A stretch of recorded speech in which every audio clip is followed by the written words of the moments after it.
छूट जाएगा इतना ठंडा। अबे इतना टेम्परेचर डाउन क्या रखा है? 30 क्यों कर 30 मेरा ऑलरेडी शो कर रहा है, हम बस खाली प्लस किए हैं। तेरे सब पहले ठीक है यार। 19 किए हुए थे। हम एक क्लिक किए, मेरा 30 ही शो कर रहा था।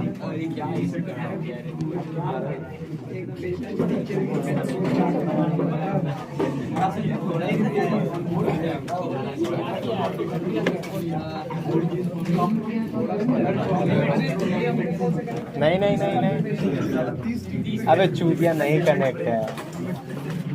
रहता तो उसका वाला ही 19 किया था, कम के तो 20 होना चाहिए था। मेरा वाला नहीं कनेक्ट हुआ बे, नहीं कनेक्ट हुआ। नहीं फ्रीक्वेंसी पकड़ लिया। आवाज किया बस।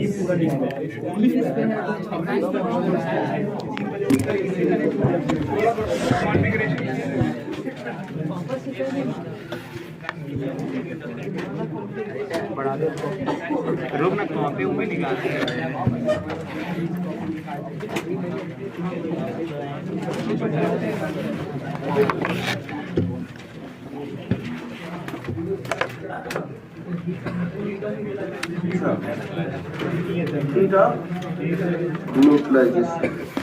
ये बताना है।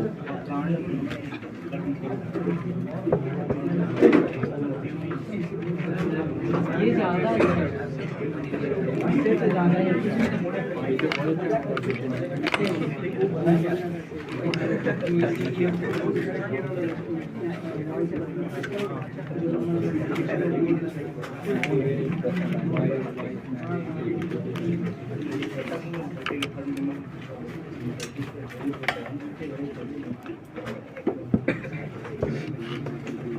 हीट ऑफ न्यूट्रलाइजेशन और enthalpy of neutralisation.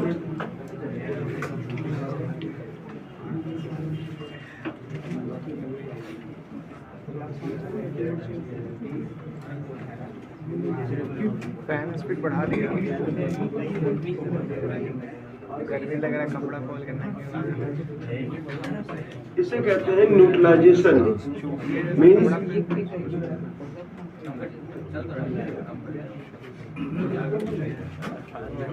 acid plus base, that one gives salt plus water। ये होता है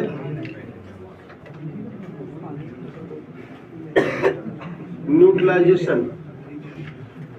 अगर देखा जाए तो यहाँ पर जो सही सही रिएक्शन होता है न्यूट्रलाइजेशन के केस में, वो है बात नहीं H प्लस और OH माइनस का, इनके कॉम्बिनेशन से वाटर बनता है। ये है neutralisation.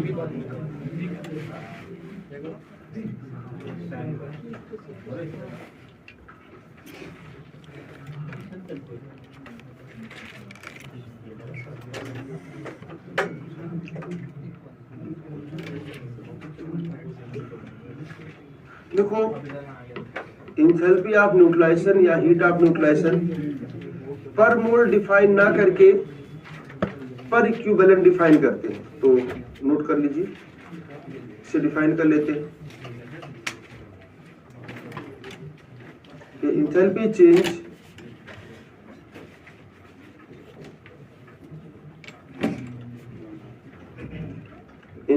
Change in complete neutralization of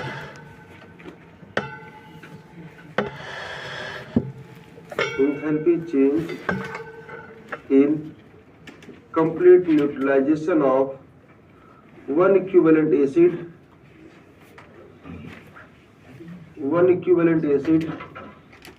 and one equivalent base, one equivalent acid and one equivalent base is known as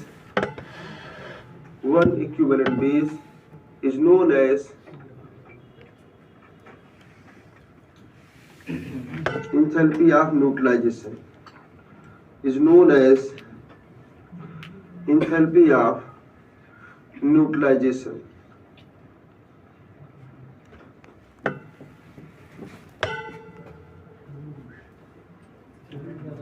Is known as enthalpy of neutralization.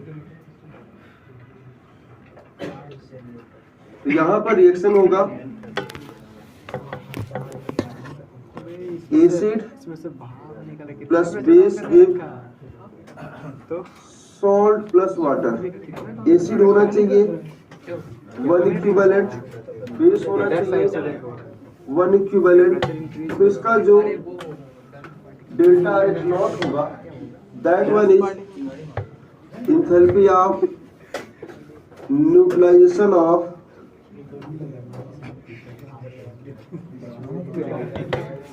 Acid and base होगा। That one is enthalpy of neutralization of acid and base होगा। For example HCl plus NaOH, अगर इनके एक एक equivalent use किए जाए तो यहां से NaCl प्लस वाटर बनेगा। बातें नहीं,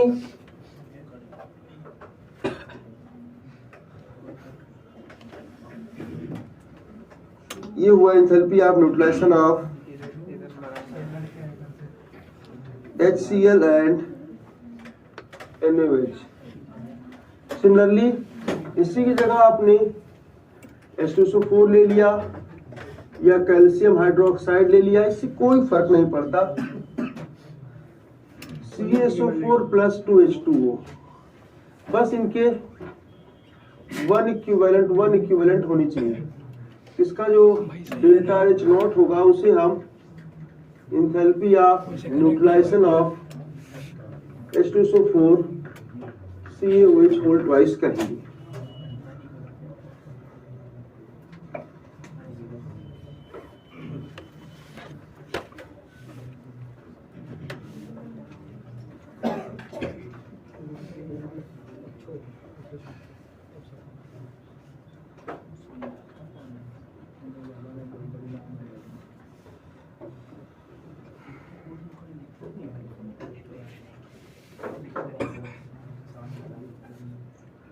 अब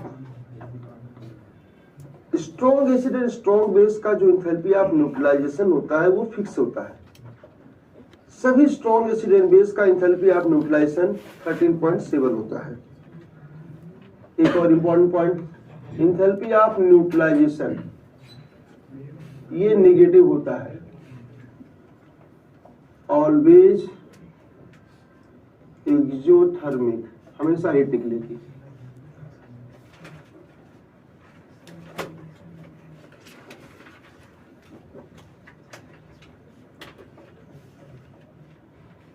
Enthalpy of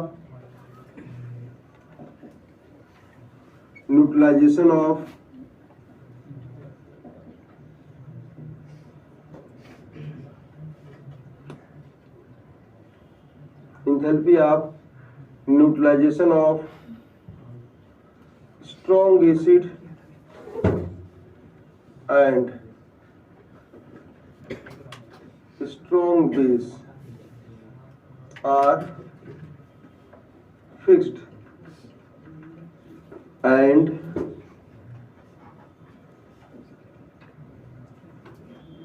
equals to minus 13.7 kilocalorie per equivalent or minus 57.3 kilojoule per equivalent। Strong acid में स्ट्रॉन्ग बेस का enthalpy of neutralization always fix है। कोई भी एसिड बेस ले लो, जैसे HCl NaOH का लिया, that one give NaCl plus water. इसका जो डेल्टा H आएगा minus 13.7 kilo calorie per equivalent आएगा। पर इक्विवेलेंट मीन्स 1 इक्विवेलेंट दोनों का यूज हुआ। या फिर HNO3 plus CaOH whole twice, that one give CaNO3 whole twice plus H2O. इसका जो डेल्टा RH होगा that one is also 13.7 kilo calorie per equivalent, या फिर इसी को हम 57.3 किलो जूल पर मोल लिख सकते हैं।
देखो यहाँ पर एक टर्म हम लोग डिफाइन करेंगे, ध्यान रखना ये जो आपने लिखा ना पर इक्विवेलेंट, यहाँ पर इसका मीनिंग है सर वहाँ इक्विवेलेंट होगा मोल लिखे पर इक्विवेलेंट,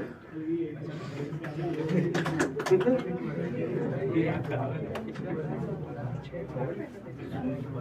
तो नंबर ऑफ इक्विवेलेंट कैलकुलेट करने का फॉर्मूला पीछे आपने लिखा है, बट एक बार फिर से देख लो। नंबर ऑफ इक्विवेलेंट होता है number of moles into N factor, normality into litre, molarity into N factor into litre, weight by equivalent weight.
Enthalpy of neutralization fix data होता है strong acid and strong base के लिए, and that one equal to -13.7। तो question लिखिए, calculate delta RH for following reaction, delta RH for following neutralization reaction, for following neutralization reaction। First है 2 mole NaOH plus 3 मोल HCl,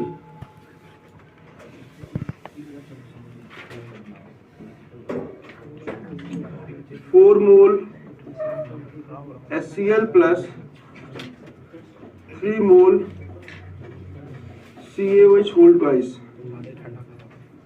200 ml 0.6 molar H2SO4, 300 ml 0.4 molar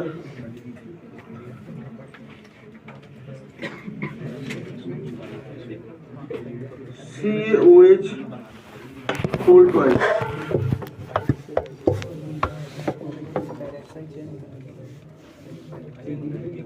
चलो try करो।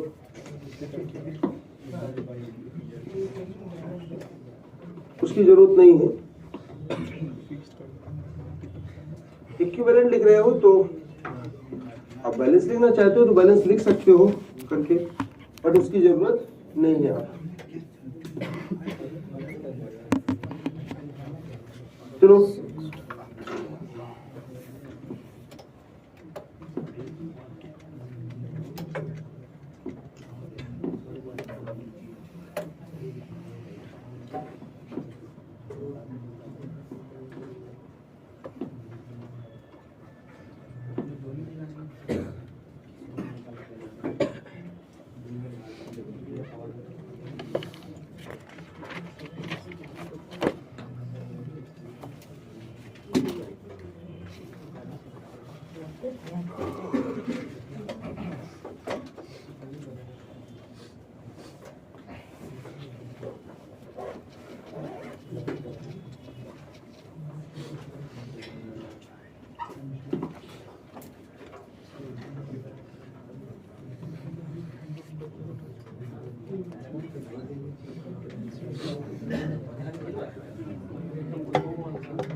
जो देखते हैं कैसे करेंगे।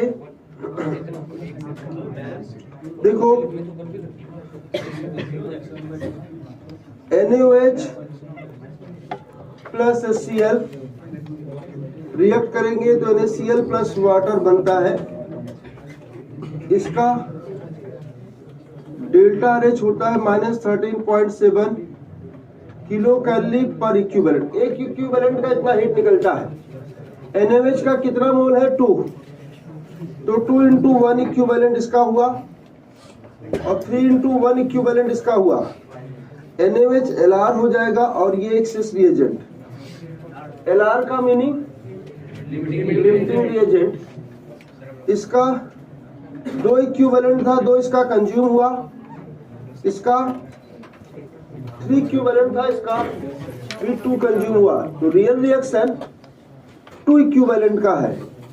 जो रिएक्शन हो रहा है वो 2 का है, सो इस रिएक्शन के करस्पॉन्डिंग डेल्टा RH हो जाएगा -13.7 × 2 किलो कैलोरी पर इक्विवेलेंट। लिखने की जरूरत नहीं है क्योंकि अब ये 2 का हो गया। जो पार्ट बचा हुआ है वो सॉल्यूशन में प्रेजेंट रहेगा, उससे हीट नहीं जनरेट होगा क्योंकि हीट उतने ही पार्ट से जनरेट होगा जितना रिएक्शन में पार्टिसिपेट करेगा, जितना रिएक्शन में कंज्यूम हो जाएगा। अब इस तरीके से अदर पार्ट को प्रोसीड करो।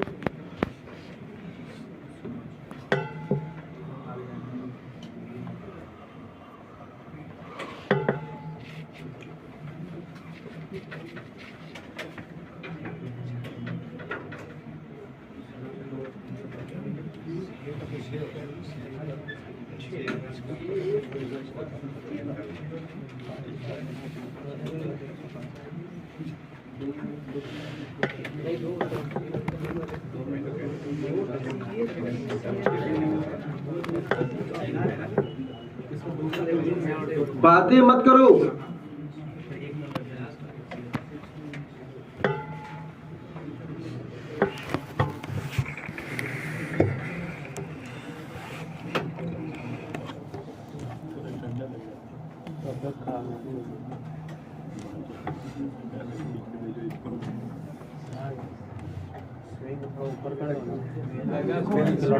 ठंडा लग गया।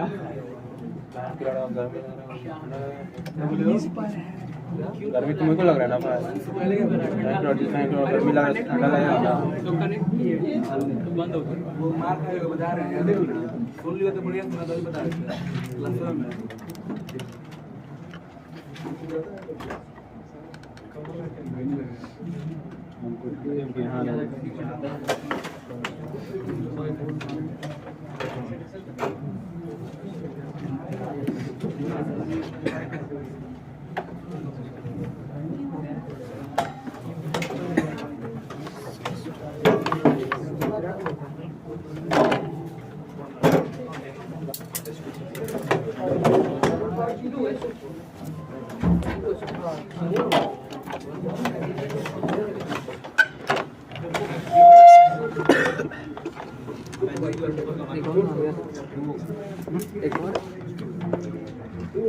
देखो सेकंड केस में क्या होगा, सेकंड केस में HCl plus CaOH whole twice. फिलहाल इसे बैलेंस करने की जरूरत नहीं है क्योंकि उसकी यहाँ पर कोई जरूरत नहीं होती। Delta RH minus 13.7 kilo calorie per equivalent. HCl का कितना है 4/1 इसका है क्योंकि इसका इन फैक्टर होता है 1 इसका 2, ये हो जाएगा 4 इक्विवेलेंट, ये हो जाएगा 6 इक्विवेलेंट। जिसके इक्विवेलेंट कम होंगे वो LR होगा, ये हो जाएगा LR और ये एक्सेस रिएजेंट। इसका मीनिंग है रिएक्शन में ओनली 4 इक्विवेलेंट कंज्यूम होगा। सो इसके करस्पॉन्डिंग डेल्टा RH नॉट हुआ minus 13.7 into 4 kilo calorie. Third part कीजिए।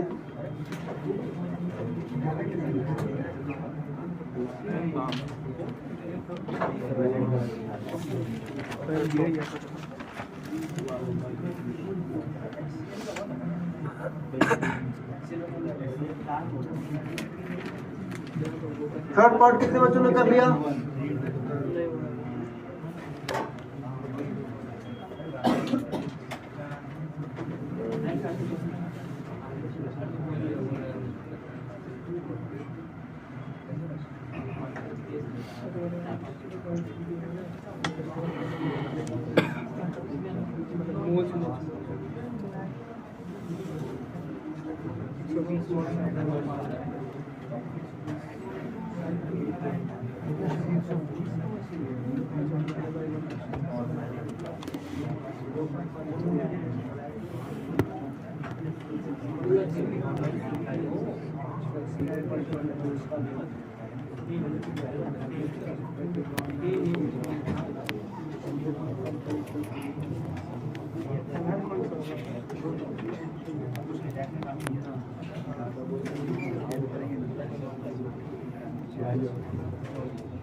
देखो इसमें दूसरे केस में H2SO4 प्लस, बातें मत करो, H2SO4 plus CaOH whole twice gave 2H2O। इसका डेल्टा RH माइनस 13 पॉइंट।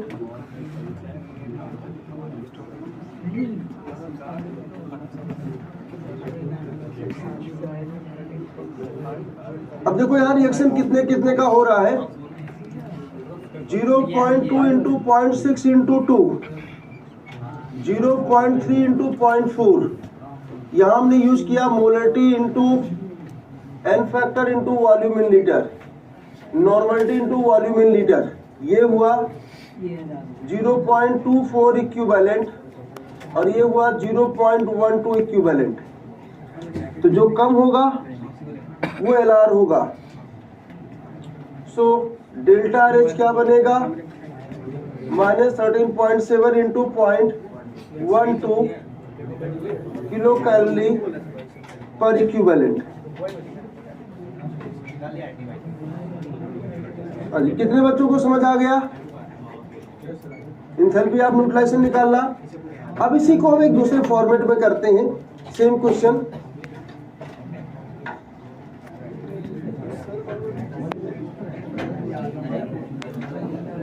बातें मत करो, मैं बार बार टोक रहा हूं, अदरवाइज 2-4 लोग अभी खड़े नजर आएंगे।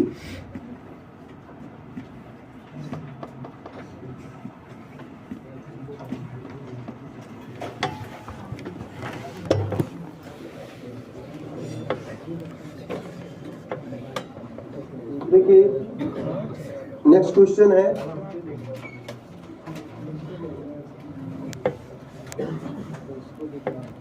H2SO4 plus CaOH whole twice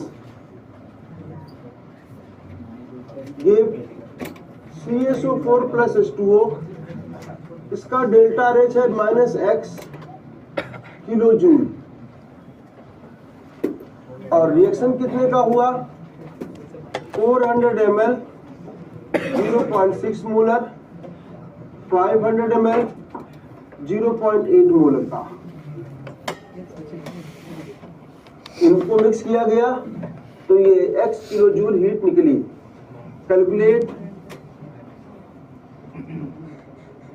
enthalpy of neutralization of H2SO4 NaOH। Enthalpy of neutralization हमेशा पर इक्विवेलेंट निकालते हैं। कैसे निकालेंगे? Per equivalent in kilojoule per equivalent, या कई बार आपसे कहा सकता है किलो जूल पर मोल में भी कहा सकता है, बट पर इक्विवेलेंट।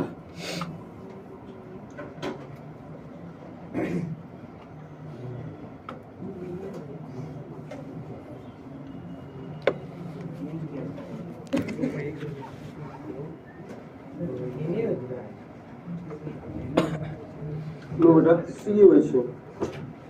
This one is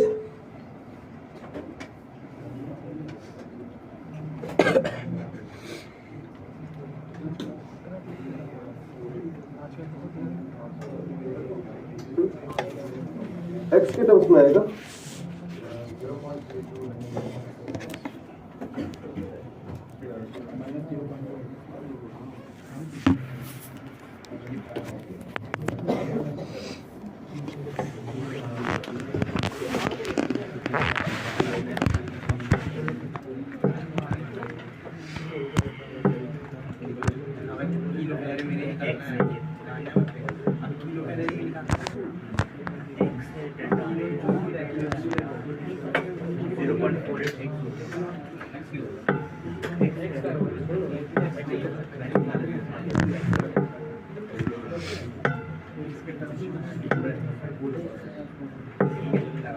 देखो इसे कैसे प्रोसीड करेंगे।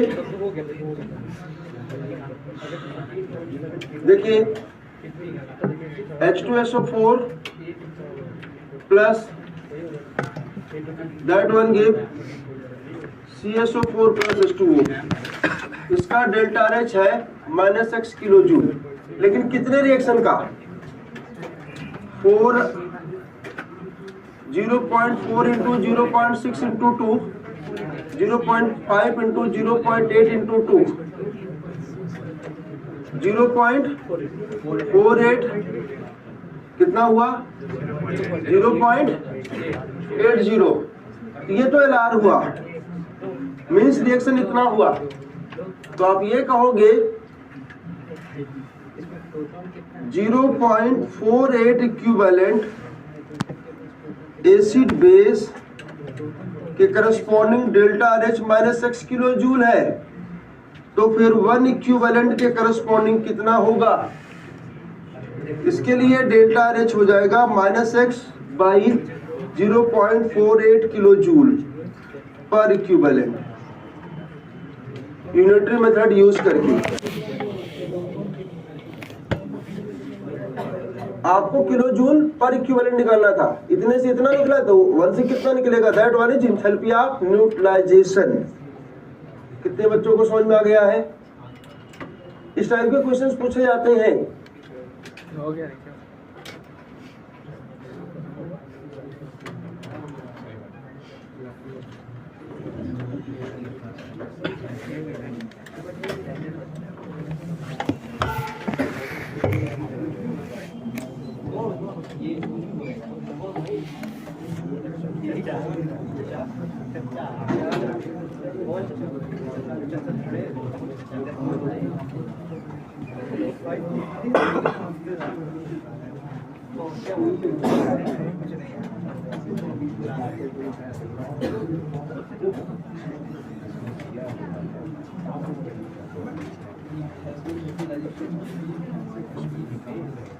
Enthalpy of neutralization of weak acid and weak base.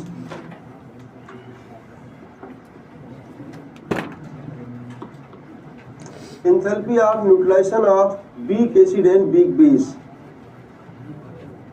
देखो यहाँ पर एक छोटा सा पार्ट है, HCl स्ट्रॉन्ग एसिड है।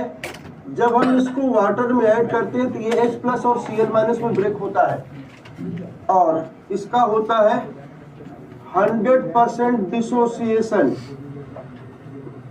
या डिग्री ऑफ डिसोसिएशन 1 होता है। लेकिन जब हम CH3COH जो कि वीक एसिड है इसे वाटर में ऐड करते हैं तो इसका पार्शियल डिसोसिएशन होता है। पार्शियल डिसोसिएशन 100% नहीं हुआ, ठीक है। तो जब आप इसका न्यूट्रलाइजेशन कराएंगे तो वाटर में ऐड करेंगे तो पूरा का पूरा H प्लस वाटर में अवेलेबल नहीं होगा, कुछ H प्लस होगा और कुछ इस फॉर्म में होगा।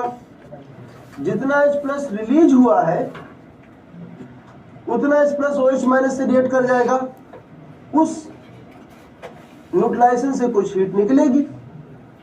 अब जो हीट निकली उस हीट का कुछ पार्ट इस एसिड को डिसोसिएट करने में कंज्यूम हो जाएगा और एसिड पूरी तरह से डिसोसिएट हो जाएगा। एसिड अपने आप पूरी तरह से डिसोसिएट नहीं होता, तभी तो हम इसे वीक एसिड कहते हैं। तो लेकिन कुछ होगा, CH3COH को वाटर में ऐड करोगे कुछ ना कुछ H प्लस होगा। जितना H प्लस सोल्यूशन में है उतने H प्लस का न्यूट्रलाइजेशन हुआ, उस न्यूट्रलाइजेशन से हीट निकलेगी और जो हीट निकली उस हीट का कुछ पार्ट यहाँ कंज्यूम होगा और ये फिर से पूरा डिसोसिएट हो जाएगा। पूरा डिसोसिएट हो जाएगा तो पूरा का पूरा H प्लस आपको मिल जाएगा, मीन्स अल्टीमेटली रिएक्शन 100% हो जाएगा। लेकिन एक प्रॉब्लम हो गई, क्या कि जो हीट निकली उसका कुछ पार्ट कहाँ गया, इसके डिसोसिएशन में कंज्यूम हो गया। सो मान लीजिए 1 equivalent H plus 1 equivalent OH minus से रिएक्ट करेगा,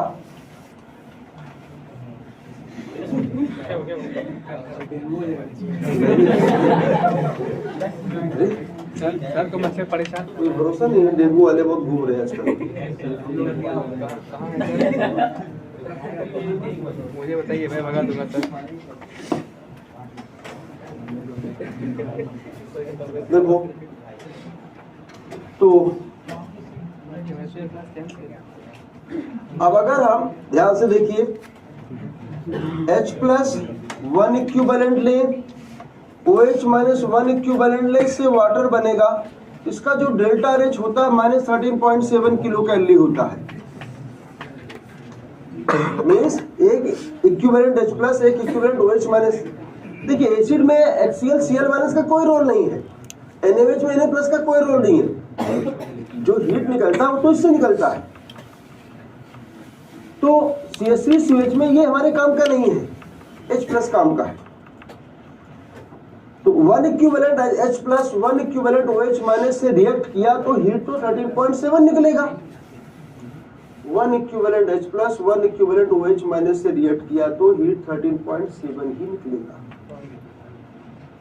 लेकिन यहाँ पर तो पूरा 1 इक्विवेलेंट H प्लस अवेलेबल ही नहीं है, तो जितना अवेलेबल है उससे हीट निकला और जो हीट निकली उस हीट का कुछ पार्ट यहाँ कंज्यूम होकर उसको पूरा डिसोसिएट कर देगा। तो आपको 1 इक्विवेलेंट H प्लस मिल जाएगा, लेकिन पहले नहीं मिलेगा, कुछ हीट कंज्यूम होने के बाद मिलेगा। नहीं समझ में?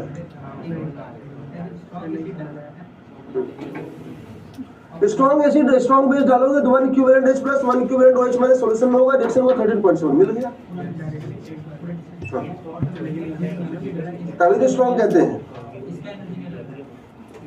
और वीक एसिड में क्या होगा, वीक एसिड जो हीट न्यूट्रलाइजेशन, मान लीजिए 1 equivalent acid 1 equivalent base neutralize हुआ तो हीट निकली 13.7, लेकिन उस हीट का कुछ पार्ट उस वीक एसिड या वीक बेस के डिसोसिएशन में कंज्यूम हो जाएगा, ठीक है, कंज्यूम हो जाएगा। तो जो आपको मिलेगा वो 13.7 नहीं मिलेगा, उससे कम मिलेगा। बस इतनी सी बात है। अरे बात समझ आई कि नहीं? इसका डेटा फिक्स नहीं होगा क्योंकि कुछ पार्ट कंज्यूम हुआ, अब हर केस में अलग अलग कंज्यूम होगा तो अलग अलग डेटा आएगा। स्ट्रॉन्ग एसिड स्ट्रॉन्ग बेस के केस में डेटा फिक्स रहता है क्योंकि कंज्यूम होता ही नहीं, तो जितना निकला वो पूरा मिल गया। इसमें कहीं 1 कैलोरी कंज्यूम हुआ, कहीं 2 हुआ, कहीं 1.2 हुआ, कहीं 1.3 हुआ, अलग अलग होगा। वो डिपेंड करता है कि एसिड बेस कितना स्ट्रॉन्ग है कितना वीक है। जितना ज्यादा वीक होगा उतना ज्यादा कंज्यूम होगा। समझ आया? इस लाइन को लिख ले, लिखो।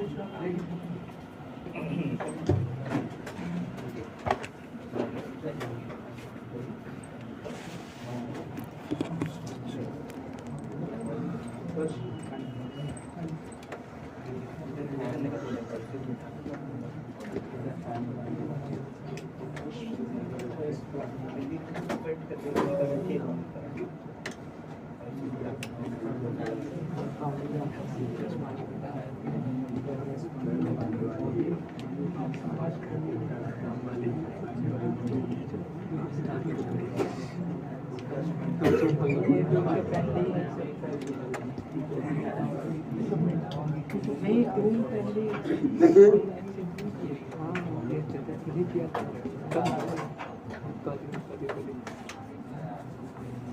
enthalpy of neutralization of weak acid and weak base, weak acid and weak base is not fixed. Weak acid and weak base is not fixed in bracket less than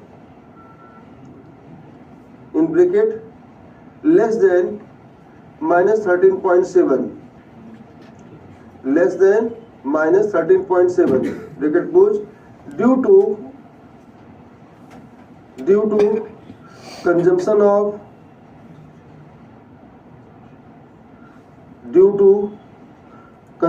of some heat, some released heat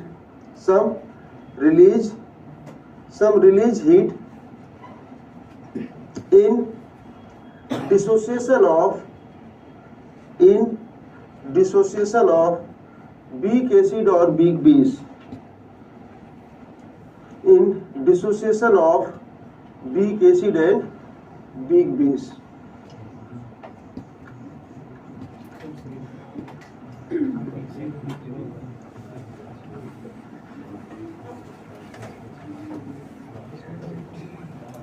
जैसे यहां पर अगर हम मान लो case लेते हैं weak acid और strong base का, इससे सॉल्ट प्लस वाटर बनेगा, इसका डेल्टा रेच होगा minus 13.7 kilo calorie per equivalent plus minus 13.7 तो निकला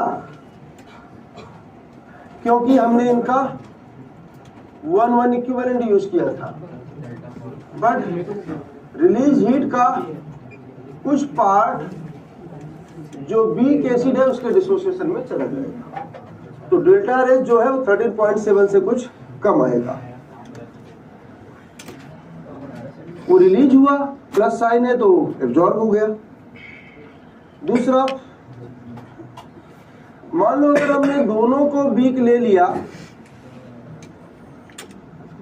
तो क्या होगा, तो minus 13.7 kilo calorie per equivalent plus dissociation of weak acid and dissociation of weak base.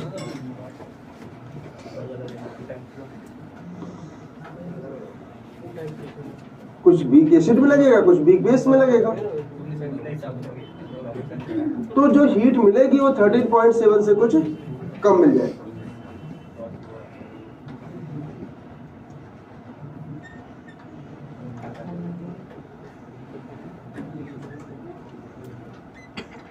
और इस पर एक क्वेश्चन कर लेते हैं।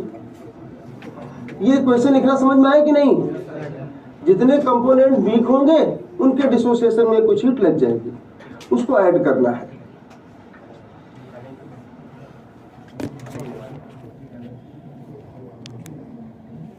गिवन है enthalpy of neutralization of HCl NaOH minus 13.7 kilo calorie per equivalent. Enthalpy of neutralization of HCl NH4OH minus 12.7 kilo calorie per equivalent. Enthalpy of neutralization of CH3COH NaOH that is 11 kilo calorie per equivalent. Calculate enthalpy of neutralization of CH3COH NH4OH।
देखो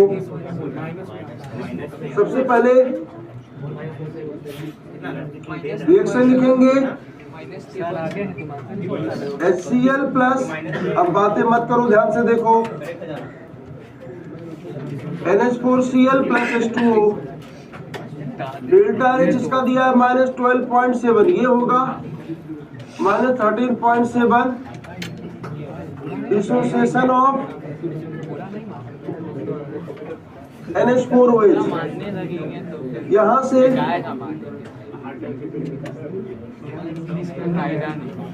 NH4OH कितना हो जाएगा 1।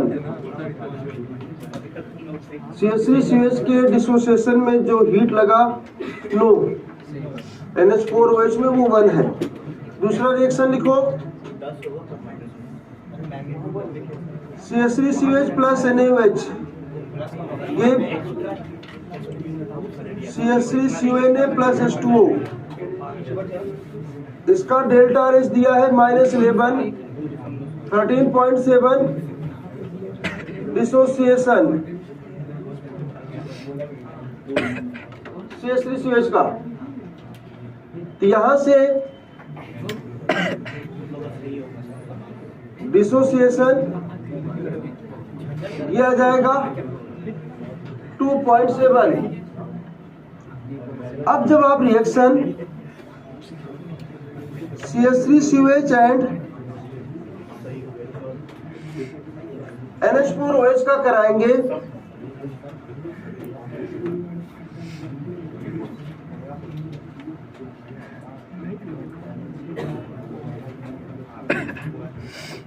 CH3CONH4 plus H2O, अब इसका delta H कितना होगा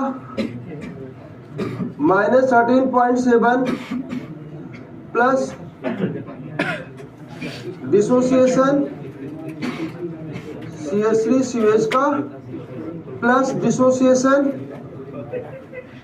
NH4OH का, -13.7 plus 2.7 plus 1, that is equal to -10 kilo calorie per equivalent heat generate होगी। कितने बच्चों को समझ में आ गया है?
नेक्स्ट है थर्मोडायनामिक्स।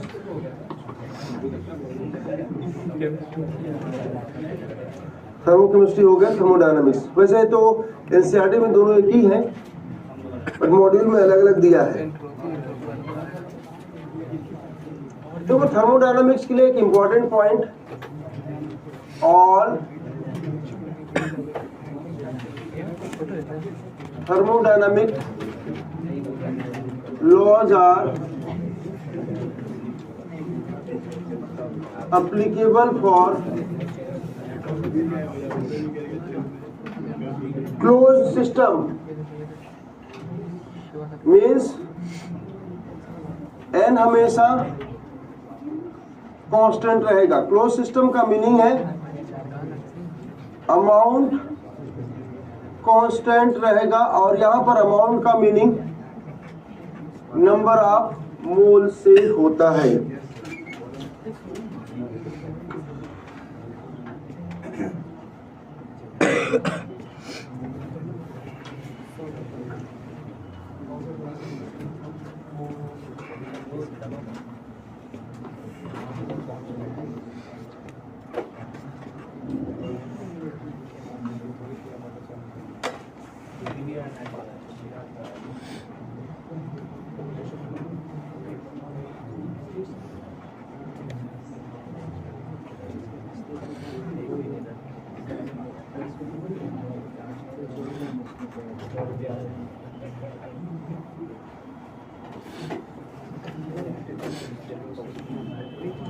तो हेडिंग लिखो, thermodynamic process. Thermodynamic process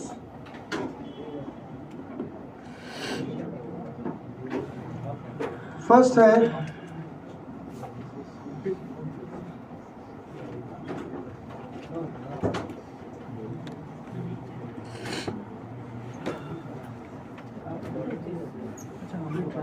isothermal process.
इसमें लगेगा 10 से 12 घंटे।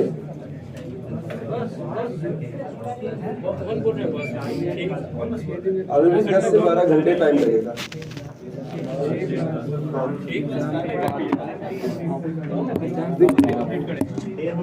देखो आइसोथर्मल प्रोसेस, ध्यान से सुनो। आइसोथर्मल का मीनिंग होता है ऐसा प्रोसेस जिसका टेम्परेचर ऑलवेज कांस्टेंट रहे, मीन्स चेंज इन टेम्परेचर 0 हो, that is T1 equal to T2। और दूसरा, नंबर ऑफ मोल्स तो हमेशा कांस्टेंट लिया जाता है, क्योंकि जितनी भी थर्मोडायनामिक एनालिसिस है वो सब क्लोज सिस्टम के लिए की जाती है। दूसरा, आइसोबारिक प्रोसेस। आइसोबारिक का मीनिंग है ऐसा प्रोसेस जिसका प्रेशर ऑलवेज कांस्टेंट रहे, that is change in pressure 0 हो, P1 इक्वल टू P2। और यहाँ पर अमाउंट तो कांस्टेंट रखेंगे। एंड थर्ड, आइसोकोरिक प्रोसेस, ऐसा प्रोसेस जिसका वॉल्यूम ऑलवेज कांस्टेंट रहे, चेंज इन वॉल्यूम 0, मीन्स हर पॉइंट का वॉल्यूम इक्वल हो, और n constant. And fourth, adiabatic process. Adiabatic means जिसका Q equal to 0, means heat exchange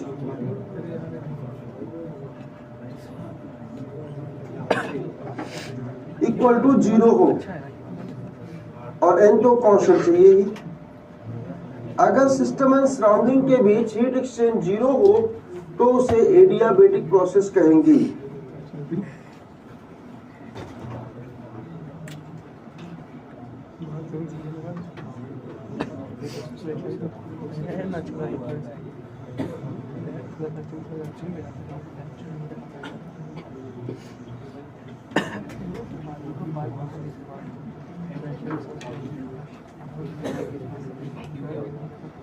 And next,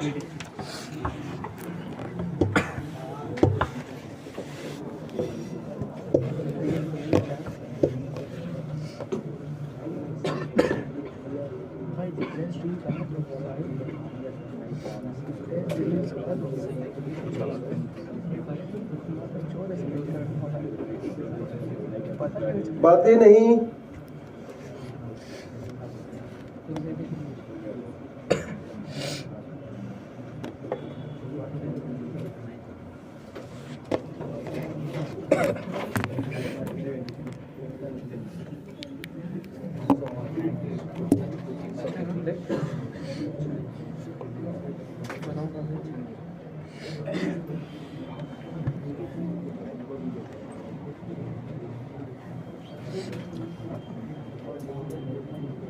यही सब बनाता हूँ। पेपर है, स्केल है, भाई स्केल है क्या? स्केल नापने के लिए चाहिए।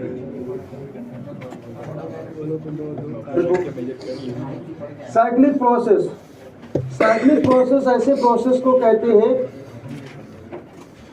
जिसका स्टार्टिंग और एंड पॉइंट एक हो, या फिर ऐसे कह सकते हैं जहां से आपने चलना शुरू किया वहीं लौट के आ गए, एक कंप्लीट लूप फॉर्म हो गया। That one is cyclic process.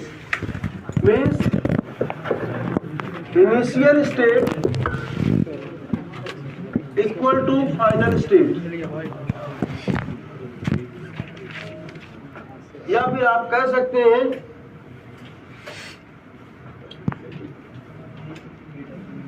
Initial point and final point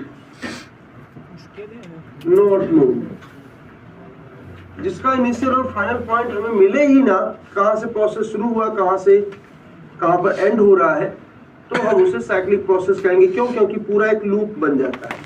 यहां से हमने शुरू किया, यहीं आ गए, तो पता ही नहीं चलेगा कि कहां से शुरू हुआ और कहां पर एंड हो रहा है। जैसे अगर हम यहाँ पर इसे ग्राफिकली दिखाएं तो ये पॉइंट ए है, बी है, सी है, डी है, कुछ ऐसे कह सकते हैं। अब आपसे पूछा जाए कि प्रोसेस कहां से शुरू हो रहा है, ए से या बी से या सी से या डी से, और कहां खत्म हो रहा है। कहाँ पे खत्म हो रहा है? आप ये प्रोसेस बता ही नहीं सकते। यहाँ से शुरू किया, अगर ये स्टार्टिंग है तो घूम के फिर यहीं आ गए। अगर आप करेंगे नहीं यहाँ से हमने शुरू किया तो यहीं पर घूम के आ गए, इनिशियल और फाइनल ये हो जाएगा। यहाँ शुरू करोगे घूम के फिर यहीं आ गए, इनिशियल फाइनल ये हो जाएगा। तो जितने भी पॉइंट्स है वो सब इनिशियल एंड फाइनल है। मीन्स हम ये नहीं बता सकते कहाँ से शुरू हुआ है, ये इनिशियल और फाइनल पॉइंट नॉट नोन, और इनिशियल और फाइनल पॉइंट इक्वल होंगे। अब जैसे ये साइक्लिक है, ये साइक्लिक प्रोसेस। एक दूसरा प्रोसेस है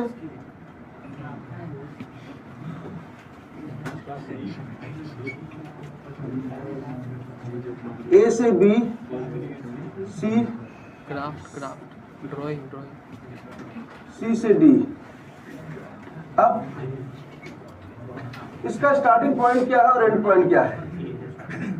इसका स्टार्टिंग ए है और एंड, क्योंकि यहां से आप ऐसे जा रहे हैं, यहां रुक गए, इधर नहीं आ रहे हैं, यहां से जा रहे हैं। तो ये आपका लूप हो दिख रहा है, रिंग बन रहा है या क्लोज हो रहा है, बट साइक्लिक नहीं है। लूप पूरा एक ही डायरेक्शन में बनना चाहिए। ये आपका नॉन साइक्लिक है। अगर लूप एक डायरेक्शन में क्लोज लूप बन जाए,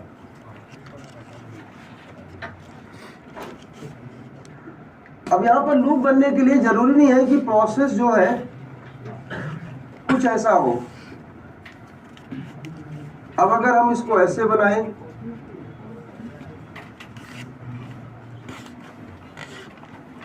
तो ये आपका साइक्लिक हुआ। क्यों? क्योंकि लूप कंप्लीट हो रहा है।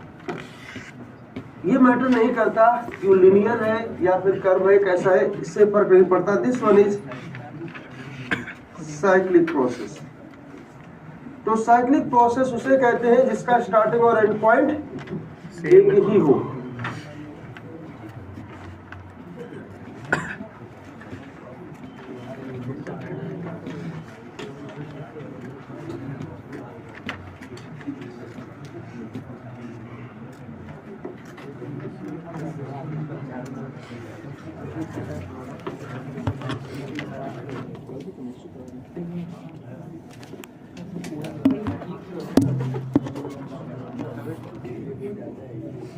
हो गया, ये समझ आया?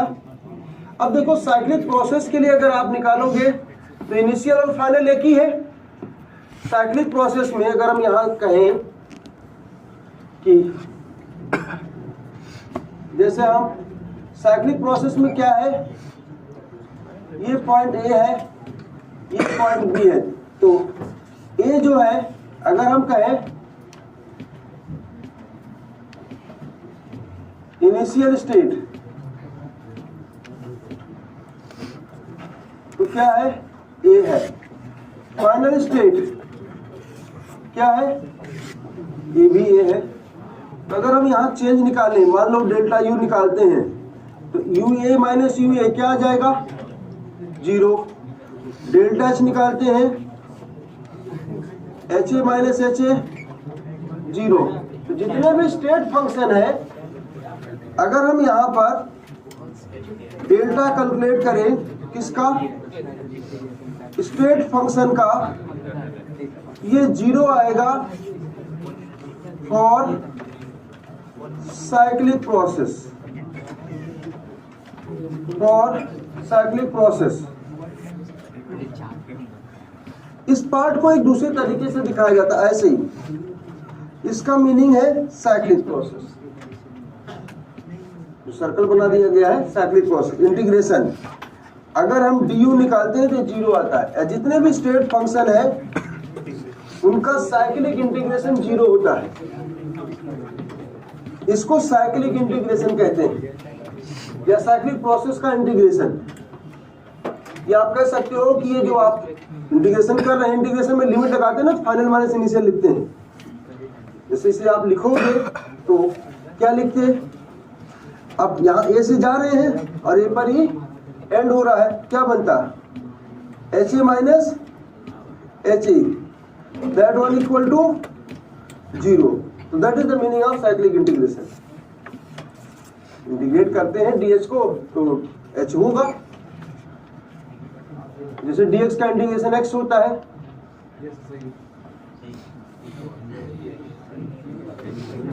क्या डीएक्स का इंटीग्रेशन क्या होता है?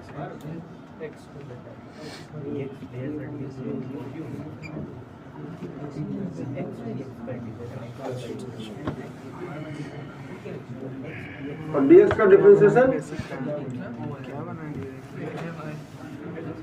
उसका क्या डिफरेंशिएशन होगा? इसका डिफरेंशिएशन नहीं, एक्स का डिफरेंशिएशन 1 हो जाएगा।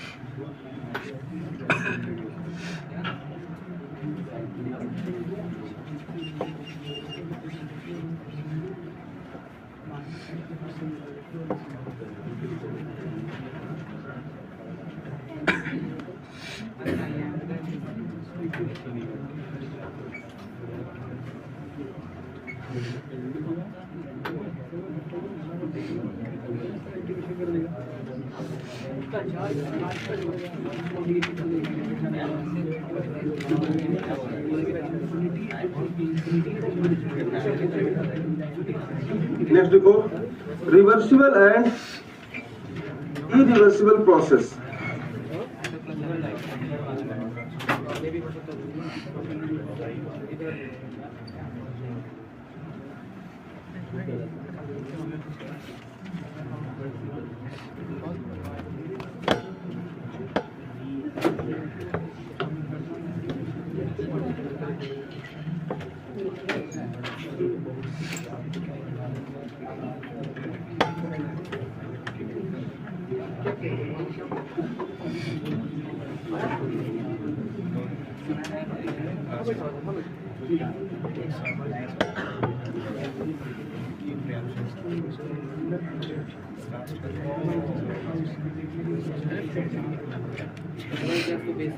नेक्स्ट देखो, रिवर्सिबल एंड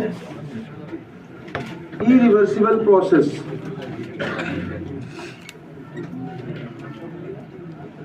देखिए ये इंपॉर्टेंट टर्म है, reversible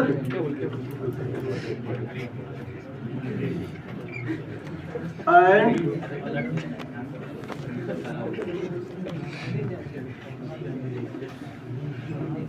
irreversible process. Reversible means ऐसा प्रोसेस जिसमें सिस्टम एंड सराउंडिंग हमेशा इक्विलिब्रियम में रहे। That one is reversible. Means system and surrounding के बीच जो फोर्स का डिफरेंस है वो टेंडिंग टू जीरो हो, तभी तो इक्विलिब्रियम में रहेगा। अगर सिस्टम एंड सराउंडिंग के बीच फोर्स का डिफरेंस, इधर से कुछ फोर्स लग रहा है इधर से, वो फाइनाइट है, मीन्स मेजरेबल है, तो वो इरिवर्सिबल होगा।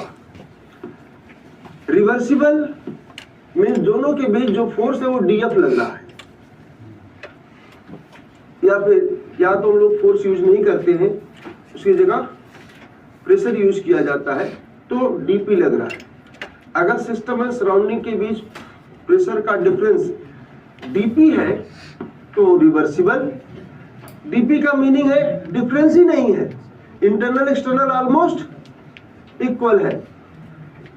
अगर डिफरेंस डेल्टा पी है मीन्स फाइनाइट है, इंटरनल एक्सटर्नल अलग अलग है, एक 10 है दूसरा 4 है समथिंग, तो उसे हम इरिवर्सिबल प्रोसेस कहेंगे। डीपी डिफरेंस का मीनिंग है सिस्टम एंड सराउंडिंग हमेशा इक्विलिब्रियम में है। तो पहले इसे डिफाइन कर लेते हैं फिर समझते हैं। पहले रिवर्सिबल इरिवर्सिबल को डिफाइन कर लेते हैं। लिखिए, a process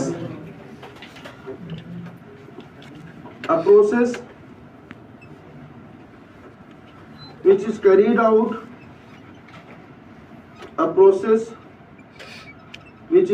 out so slowly which is carried out so slowly that the system and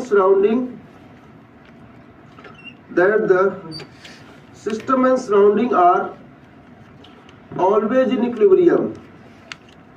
That the system and surrounding are always in equilibrium. Is known as reversible process. Is known as reversible process. If this condition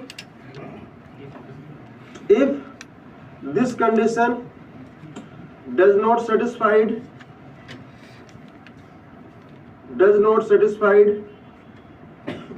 then process is said to be, if this condition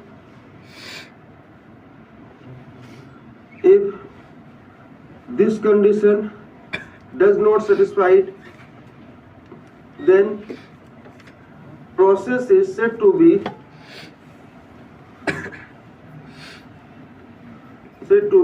irreversible. Process is said to be irreversible. तो इसे हम लोग differentiate कर लेते हैं अच्छे से, reversible and irreversible. Reversible process इधर लिखेंगे,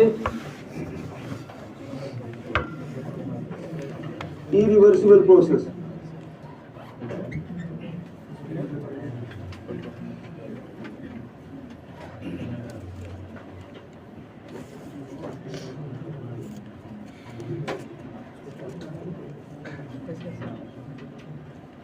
रिवर्सिबल प्रोसेस. दूसरा इरिवर्सिबल प्रोसेस. रिवर्सिबल का मीनिंग है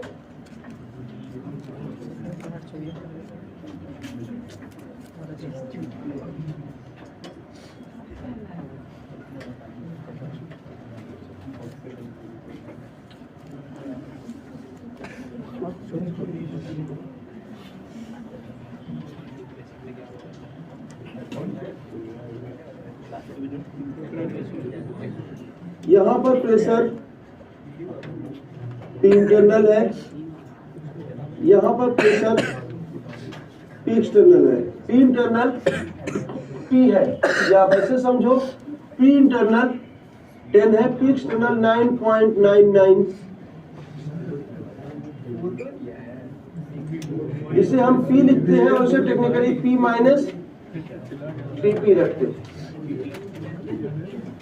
तो इंटरनल और एक्सटर्नल, ये तो बात सही है कि इंटरनल प्रेशर ज्यादा है, सो पिस्टन ऊपर जाएगा, एक्सपेंशन होगा, लेकिन किस फोर्स से? डीपी से. और डीपी मींस 0. जैसे 10 है, दूसरा 9.9999, तो दोनों के बीच जो गैप है वो टेंडिंग टू 0 है. तो आप ये ऐसा भी कह सकते हैं कि ये दोनों एक तरह से सिस्टम है, इधर सिस्टम है, बाहर सराउंडिंग है. System and surrounding almost equilibrium में, इक्विलिब्रियम में होते हुए एक्सपेंशन हो रहा है. यहाँ पर अगर ड्राइविंग, बोलो P माइनस डी पी, जो गैप लिखा है उसे P माइनस डी पी. इस केस में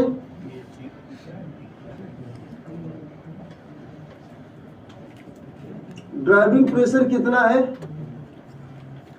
डीपी है, टेंडिंग टू 0. ठीक है, ये सिस्टम एंड सराउंडिंग एक तरह से इक्विलिब्रियम है. यहां पर जो सिचुएशन होगा,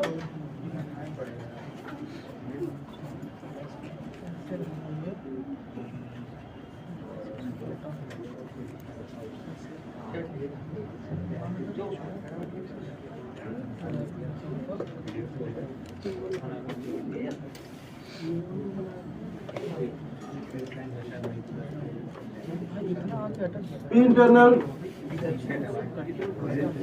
10 दैट इज P है, P external 6 that is P dash. तो यहां पर इंटरनल प्रेशर एक्सटर्नल से ज्यादा है तो ड्राइविंग फोर्स, यहां पर ड्राइविंग प्रेशर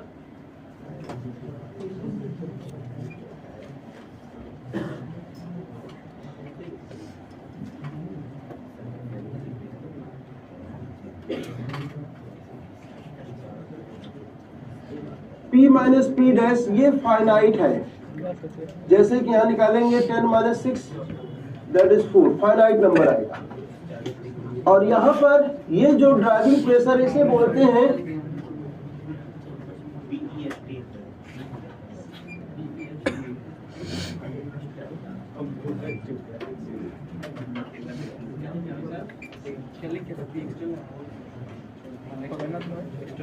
इनफाइनेटली स्मॉल, इसके लिए टर्म यूज किया जाता है इनफाइनाइट स्मॉल, मीन्स सबसे बड़ा वाला small, infinite small, infinitely small. जो करेक्ट टर्म यूज किया जाता है वो है infinitely small, means infinite small है, इससे बड़ा स्मॉल नहीं हो सकता। ठीक है,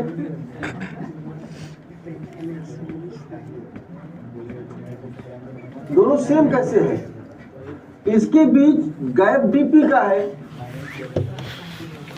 इन दोनों के बीच रिवर्सिबल में डीपी मेंटेन रखना है, रिवर्सिबिलिटी है, इक्विलिब्रियम रखना है तो डीपी मेंटेन रखना पड़ेगा। वहां पर आप इंटरनल प्रेशर 10 था, एक्सपेंशन होना शुरू हुआ, धीरे धीरे प्रेशर घटता जाएगा और जब एक्सटर्नल इंटरनल भी 6 हो जाएगा तो रुक जाएगा। 10 था अंदर का प्रेशर, एक्सपेंड होना शुरू हुआ, घटेगा प्रेशर, घटते घटते 6 पर पहुंचा, रुक जाएगा। इसमें क्या होगा जरा सोचो, थोड़ा सा dx ऊपर जाओ, अंदर का प्रेशर भी P माइनस डी हो जाएगा क्योंकि एक्सपेंशन से प्रेशर घटेगा, बाहर भी P माइनस डी है तो dx जाने के बाद ही रुक जाएगा, लेकिन रोकना नहीं है, बाहर का प्रेशर अब P माइनस 2dp कर देंगे। इंटरनल और एक्सटर्नल, रिवर्सिबल में इंटरनल और एक्सटर्नल के बीच डीपी गैप मेंटेन रखना है। यहां पर क्या है कि जो गैप है वो टाइम के साथ घटता जाएगा, ऑलमोस्ट चोर हो जाएगा लास्ट में। यहां पर क्या है कि डीपी हमेशा मेंटेन रहेगा, जहां तक एक्सपेंशन करना है डीपी डीपी डीपी करते हुए घटाते हुए ले जाएंगे। मान लीजिए आप इसको भी 10 से 6 ले जाते हैं, इसका एग्जाम्पल तो नहीं हो सकता क्योंकि ये इमेजिनरी प्रोसेस है, बट आप इसको ऐसे समझ सकते हैं कि जैसे एक पिस्टन है, इसके ऊपर सैंड रख दो, प्रैक्टिकल होगा नहीं बट कुछ वैसा ही है क्योंकि तो आइडियल सिचुएशन है जो यहाँ बनाया जा रहा है डीपी। अब इसके ऊपर सैंड रख दो और इसमें एक छोटा सा होल बना दो, जितना माइन्यूट बना सकते हैं, ठीक है। सैंड रखा हुआ है तो अभी इंटरनल एक्सटर्नल इक्वल है, ये भी 10 है वो भी 10 है, सैंड नीचे आएगा, प्रेशर कम हो जाएगा ऊपर वाले का तो ये ऊपर जाएगा, फिर सैंड कम होता रहेगा, ऊपर वाला प्रेशर धीरे धीरे धीरे धीरे कम होता रहेगा, तो दोनों के बीच गैप डीपी मेंटेन रहेगा, एक स्मॉल गैप मेंटेन रहेगा और इस तरह से धीरे धीरे धीरे धीरे एक्सपेंड होता जाएगा।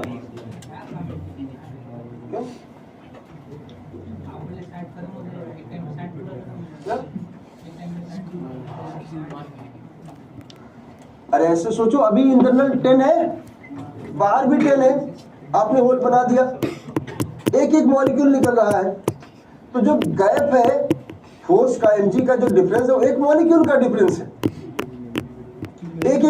अब एक मॉलिक्यूल का डिफरेंस है तो ऊपर चला जाएगा जो भी है, फिर दोनों प्रेशर इक्वल आ जाएगा, फिर एक मॉलिक्यूल नीचे आएगा, फिर गैप मेंटेन हो जाएगा। तो वो डीपी का जब तक एक एक मॉलिक्यूल अंदर आपके ड्रॉप होते रहेंगे डीपी का गैप मेंटेन रहेगा। अरे समझ आया कि नहीं? इस तरह से आप इस प्रोसेस को इमेजिन कर सकते हैं। ये एक्सट्रीमली, अब सोचो एक एक मॉलिक्यूल अगर आ रहा है तो कितने टाइम में ये कंप्लीट होगा।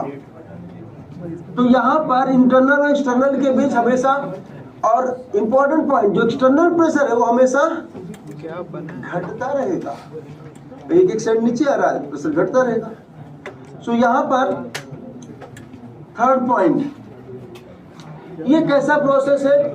This one is extremely slow process. इससे स्लो प्रोसेस नहीं हो सकता। It is a extremely slow process and it will take infinite time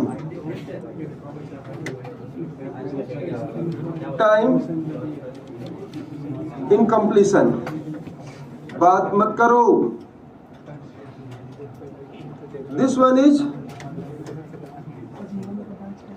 it is a fast process and it will complete in finite time। यहां पर क्या होगा? In this process, system and surrounding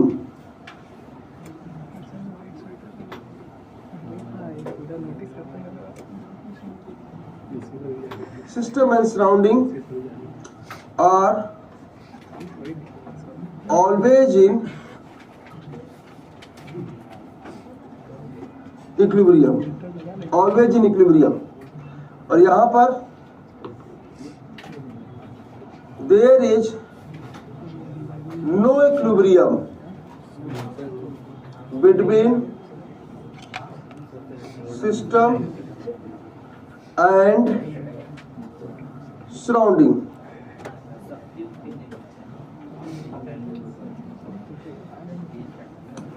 और सबसे important point, यहां पर जो peak external होगा, पीक एक्सटर्नल ये वेरिएबल होगा, और इस केस में पीक एक्सटर्नल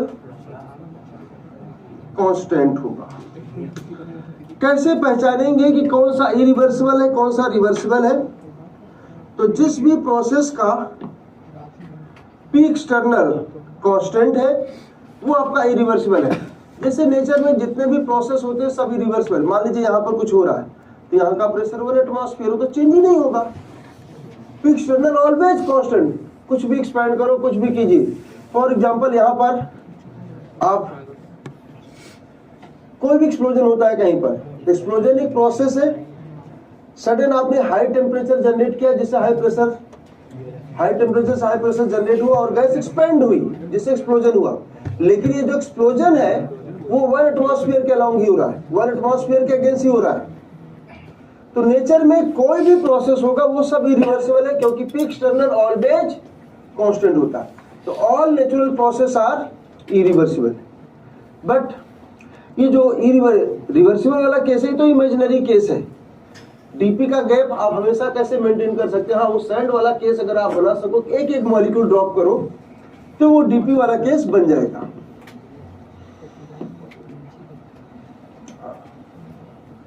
तो अगर आप एक एक मॉलिक्यूल गिराओगे तो फिर तो इनफाइनाइट टाइम लगेगा उससे प्रोसीड कंप्लीट होने में। ये प्रोसेस इनफाइनाइट स्टेप में और इनफाइनाइट टाइम में होगा, और वो फाइनाइट टाइम में होगा। जितने भी नेचुरल प्रोसेस है वो हो रहे हैं तो फाइनाइट टाइम में हो रहे हैं, ये तो इनफाइनाइट टाइम में होगा, इसलिए भी इमेजिनरी है। सबसे इंपॉर्टेंट पॉइंट पहचानना आना चाहिए, कौन सा रिवर्सिबल है, कौन सा रिवर्सिबल है। सबसे बड़ी पहचान एक्सटर्नल से, external pressure constant means irreversible, external pressure variable means reversible. कितने बच्चों को समझ में आ गया है? तो आगे बढ़ते हैं। अब ये बहुत इंपॉर्टेंट टर्म है, क्योंकि आप जितने भी प्रोसेस पढ़ोगे, जैसे आइसोथर्मल बताया तो दो तरह का होता है, रिवर्सिबल एंड इरिवर्सिबल। एडियाबेटिक दो तरह का, आइसोबारिक, आइसोकोरिक, जितने भी प्रोसेस है सब को दोनों कैटेगरी में डिवाइड किया जाएगा, रिवर्सिबल एंड इरिवर्सिबल।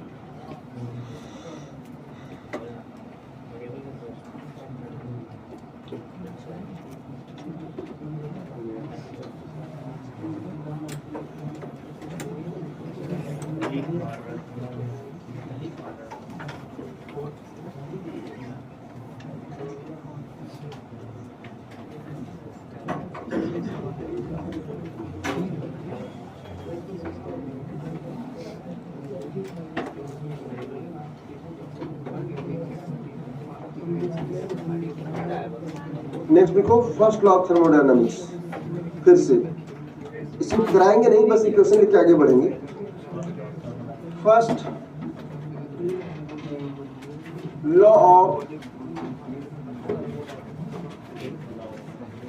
थर्मोडायनामिक्स। देखो फर्स्ट लॉ ऑफ थर्मोडायनामिक्स का मैथमेटिकल फॉर्म है क्या, Q equal to delta U minus W।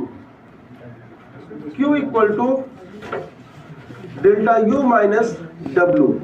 यहाँ तीन टर्म आ रहे हैं, Q, delta U and W।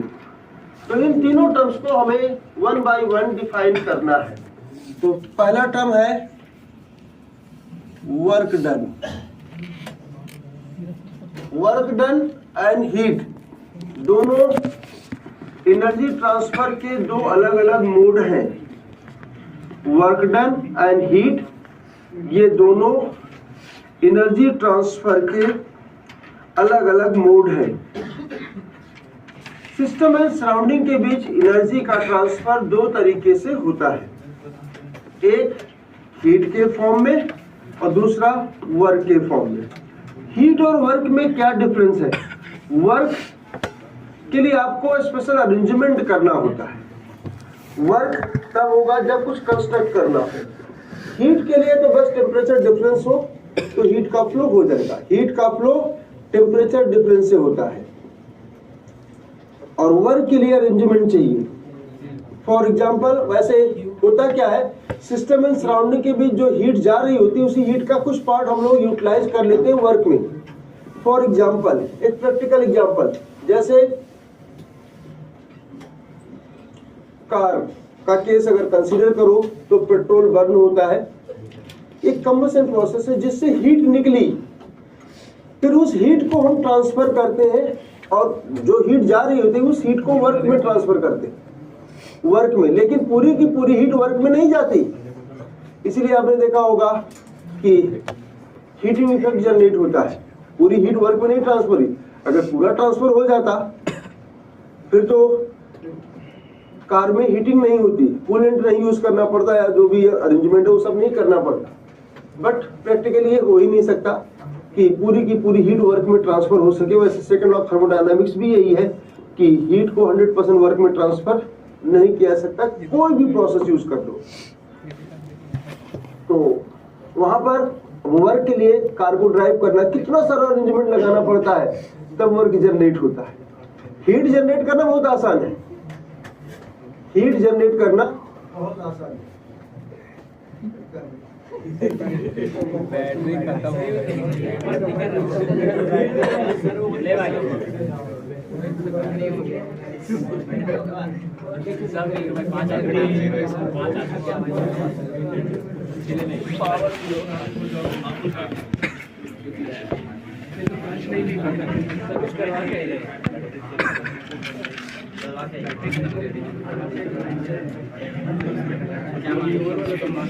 Sir इतना ज़्यादा वर्क करने की उसका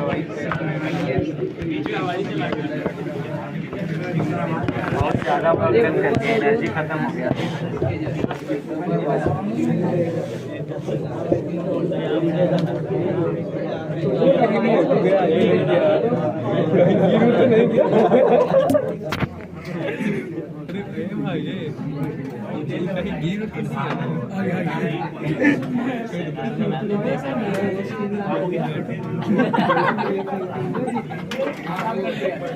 हाँ उसका ठीक 700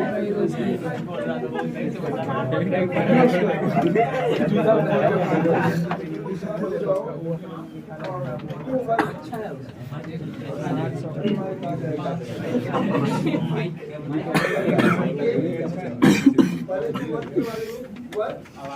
पाथ फंक्शन है और वर्क एनर्जी ट्रांसफर का मोर ऑर्गेनाइज्ड फॉर्म। वर्क सीधे से ट्रांसफर नहीं होता, आपको उसके लिए स्पेशल अरेंजमेंट करना होता है। मोर ऑर्गेनाइज्ड फॉर्म या more ordered form of energy transfer. और ये पाथ फंक्शन है। वर्क कैसे डिफाइन करेंगे? It is a path function. It is a path function and more ordered form of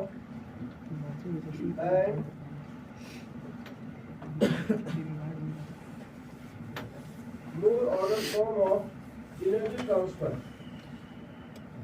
More ordered form of energy transfer. यहाँ पर देखो हम लोग वर्क कैसे डिफाइन करते हैं, तो वर्क डिफाइन करते हैं work done by the system by default लिखते हैं वर्क डन बाय द ये हो जाएगा माइनस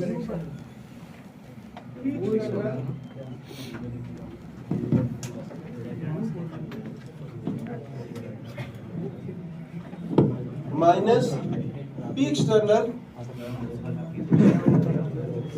ठीक है, एक्सटर्नल क्यों लेते हैं? हम यहां पर ये मानते हैं कि जब तक एक्सटर्नल फोर्स नहीं होगा तब तक वर्क की जरूरत नहीं पड़ेगी। जैसे मान लीजिए आपको एक इस सरफेस पर चलना है, तो सरफेस पर मूव करने के लिए जो भी मूवमेंट हो रहा है उसमें आपको वर्क करना पड़ता है, तभी तो आप थक जाते हैं। वर्क करना पड़ता है किसके अगेंस्ट? फ्रिक्शन के अगेंस्ट। अब एक आप स्मूथ सरफेस ले लो जिसमें फ्रिक्शन नहीं है, एक बार आप मूव कर गए तो वर्क करने की जरूरत नहीं है, जाते रहेंगे जाते रहेंगे। ठीक है, सो केवल एक्सपेंशन मूवमेंट से वर्क नहीं होता, कोई अपोज करेगा तब आपको वर्क करना पड़ेगा। सो अब आप कहोगे फिजिक्स में तो ऐसा नहीं होता, तो वो लोग उतना बताते नहीं। फिजिक्स जानते हो, बच्चों को लगता है फिजिक्स, एक्चुअली फिजिक्स में आप 100% आइडियल केस लेके सब कुछ तो एलिमिनेट कर देते हो, और फोर्स भी कौन सा कंजर्वेटिव फोर्स लेके वर्क डन कैलकुलेट करते हो। सब कुछ मींस जो जहां भी कुछ रेजिस्टेंस आता है, कुछ प्रॉब्लम आती है, उसको जीरो कर दो। अब जैसे आप वहां पर पढ़ोगे थर्मोडायनामिक्स या कुछ भी पढ़ोगे, वहां पर आप पूरे फिजिक्स में पढ़ोगे process reversible irreversible, irreversible process पढ़ोगे ही नहीं, रिवर्सिबल आइडियल वाला। सारे फॉर्मूले केवल उसी पर लगेंगे, जितने भी क्वेश्चंस आते हैं सब रिवर्सिबल के पूछे जाते हैं। आपकी बुक में पूरा रिवर्सिबल ही दिया हुआ है, इरिवर्सिबल। और यहाँ पर हम लोग रिवर्सिबल तो हाइपोथेटिकल है, इरिवर्सिबल रियल प्रोसेस है, हम लोग दोनों पढ़ते हैं यहाँ पर, इसलिए डिफिकल्ट हो जाता है। वहां पर सब आइडियल है तो सीधे आप क्या कहते हो, फॉर्मूला लग रहा है, कोई दिक्कत ही नहीं है। या लॉजिकली आप सोच पा रहे, आइडियल है तो सोच ही पाएंगे, आइडियल है तो इसका मीनिंग पूरा मैथमेटिकल हो गया। जब रियल में आएंगे तब कुछ प्रॉब्लम जनरेट होगी ना, कि हो रहा है नहीं हो रहा है, क्या हो रहा है। इसलिए आप फिजिक्स से केमिस्ट्री को कंपेयर नहीं कर सकते। फिजिक्स लॉजिकल है तो उसका केवल एक ही रीजन है कि इमेजिनरी स्टेट पढ़ते हैं आप। लॉजिकल है मींस आप कोई भी कैलकुलेशन न्यूमेरिकल देख लो, सब इमेजिनरी है। फिजिक्स का कोई भी रियल डेटा नहीं है, हर सरफेस फ्रिक्शनलेस है, कोई भी मास ही नहीं हिस्ट्री में। अजीब है, पुल्ली बिना मास के चल रही है। इस पे आएगा तो मजाक आपको बहुत क्यों जी? तो अब उसमें मास रख देंगे फिर तो क्वेश्चन इतना डिफिकल्ट होगा, सॉल्व ही नहीं हो पाएगा तुमसे। अगर स्ट्रिंग में मास कर दो, पुल्ली भी मास आ जाए, फिर तो हो गया। एक ही क्वेश्चन में क्लास बीत जाएगी, वो भी समझ नहीं आएगा। जिसे आप फिजिक्स आसान समझते हैं ना, दो चेंज कर दीजिए, स्ट्रिंग में मास लगा दीजिए, पुल्ली में मास लगा दीजिए, फिर आप न्यूटन्स लगाए, क्वेश्चन सॉल्व सिंपल वाला ले लीजिए, जिसको सबसे एक M1 M2 एनालिसिस कीजिए, देखिए। तो एक्चुअली इसलिए आप लोगों को फिजिक्स ना बड़ा इजी और बहुत तो इस तरह से बनाया गया है, आसानी से कर लो। फिलहाल चलो आगे बढ़ते हैं हम लोग। तो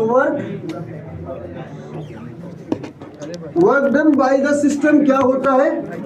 minus P external into change in volume. ध्यान रखना, पी एक्सटर्नल अगर 0 है, मान लीजिए हम किसी गैस को एक्सपेंड कर रहे हैं, तो गैस का एक्सपेंशन ओपन एटमॉस्फेयर में ऐसे करो तो वर्क करना पड़ेगा एक्सपेंड करने के लिए। वैक्यूम में कर दो, कुछ नहीं करना पड़ेगा, अपने आप गैस एक्सपेंड हो जाएगी। वहां पर आपको यहाँ पर गैस को एक्सपेंड करने के लिए वर्क की जरूरत पड़ेगी, बट अगर आप एक्सटर्नल प्रेशर 0 कर दो, बिना वर्क के ही गैस एक्सपेंड हो जाएगी। सो वर्क के लिए पी एक्सटर्नल जरूरी है। ये आपका work done by the system का फॉर्मूला है। तो वर्क डन जो होगा हम ऐसे लिखेंगे, माइनस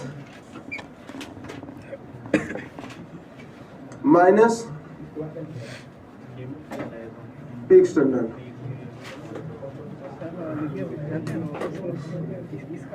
हाँ जी, हो गया।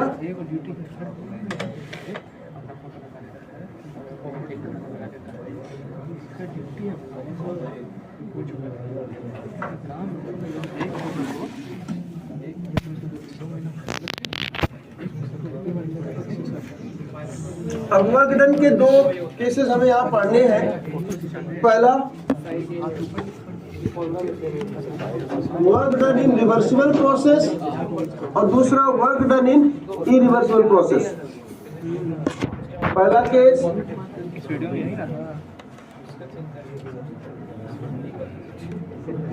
Reversible process. अब ध्यान से समझ लो रिवर्सिबल को एक बार फिर से। रिवर्सिबल में क्या होता है, इंटरनल और एक्सटर्नल के बीच डीपी का डिफरेंस है।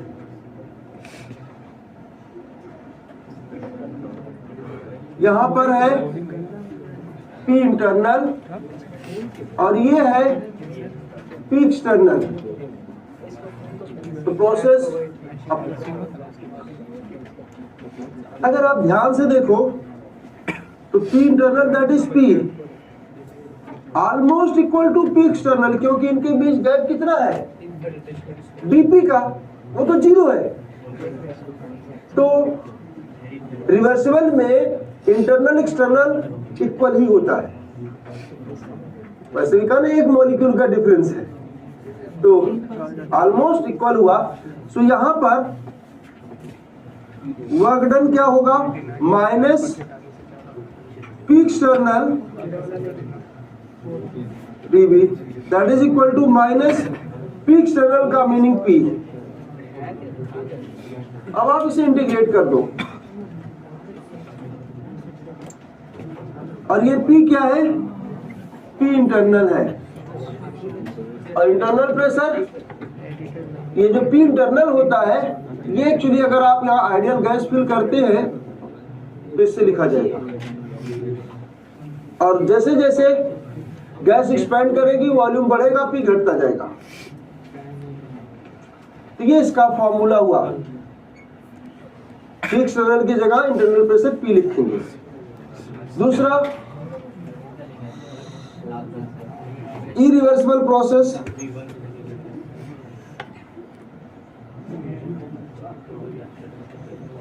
इरिवर्सिबल प्रोसेस, इरिवर्सिबल में क्या होता है, P external not equal to P internal. दूसरा, पी एक्सटर्नल जो है वो कांस्टेंट रहता है, और ये यहाँ पर पी एक्सटर्नल जो है वो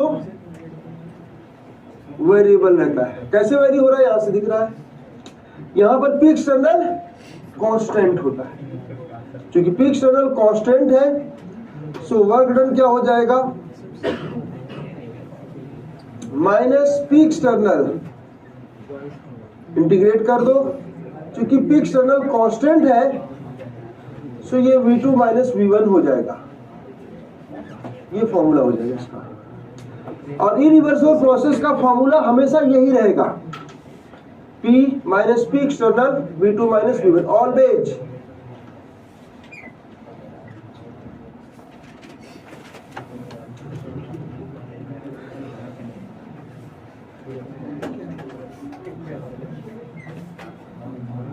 हाँ जी, समझ आया? किसमें दोनों के बीच कितना डिफरेंस है? हाँ, तो इक्वल नहीं हो गया। 10 इंटू 9 10 एंड 9.99999 इक्वल नहीं है। ठीक है, कौन है जो कर रहा नहीं? उसका तरीका है इक्वल करने का। एंट्रोपी बढ़ा देंगे अभी 15 मिनट टाइम है, खड़े खड़े पढ़ो, अपने आप इक्वल हो जाएगा। एक्चुअली कई बच्चों का ना मन मानता नहीं इक्वल कैसे है, तो उसका तरीका ये है।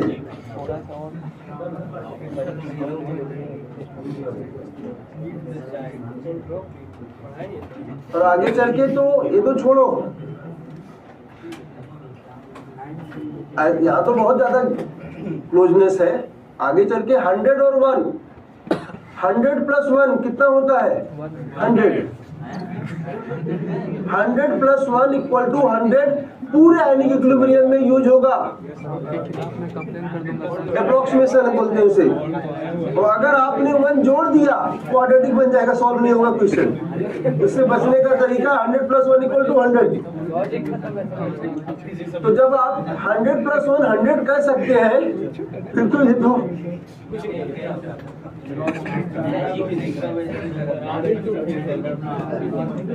अच्छा निगेटिव क्यों लगा? अब ये बताओ, तुम काम करोगे तुम्हारी एनर्जी बढ़ेगी घटेगी? घटा दिया।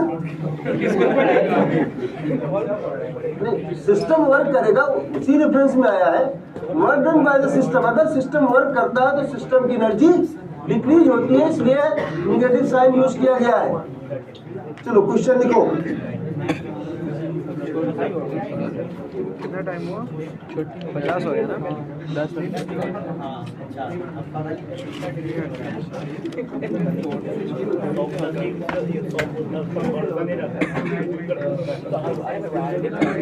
देखिए, कैलकुलेट द, तुम लोग शांति से क्यों नहीं पढ़ता? पता नहीं क्या इधर उधर भटकते रहते हो।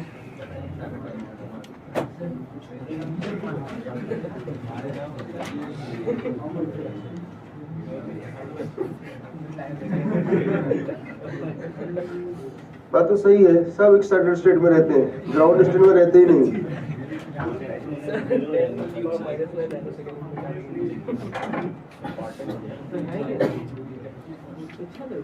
नोट कर लिया? कितने बच्चे लिख रहे हैं?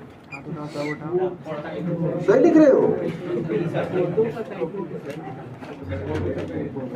सर को डाउट हो रहा था 10 मिनट में। लिखो, calculate work done for the expansion of substance, work done for the expansion of substance from 3 meter cube to 5 meter cube, 3 meter cube to 5 meter cube against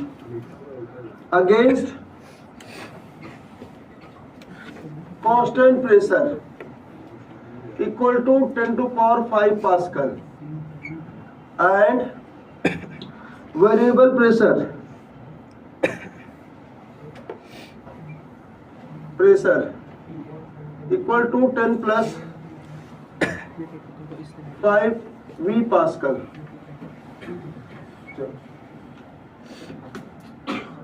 expand करना 3 metre से 5 metre. एक बात ध्यान रखना, अगर pressure variable है तो process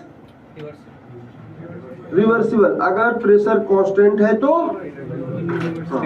चलो सॉल्व करो।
सिंपल इंटीग्रेशन करना है,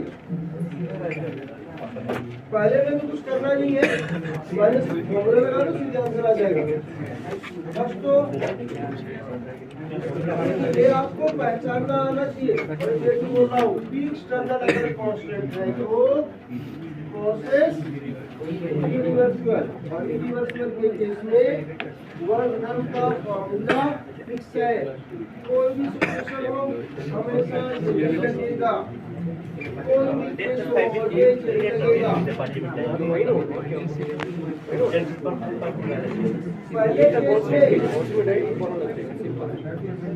पहले का आंसर कितने बच्चों ने फाइंड कर लिया?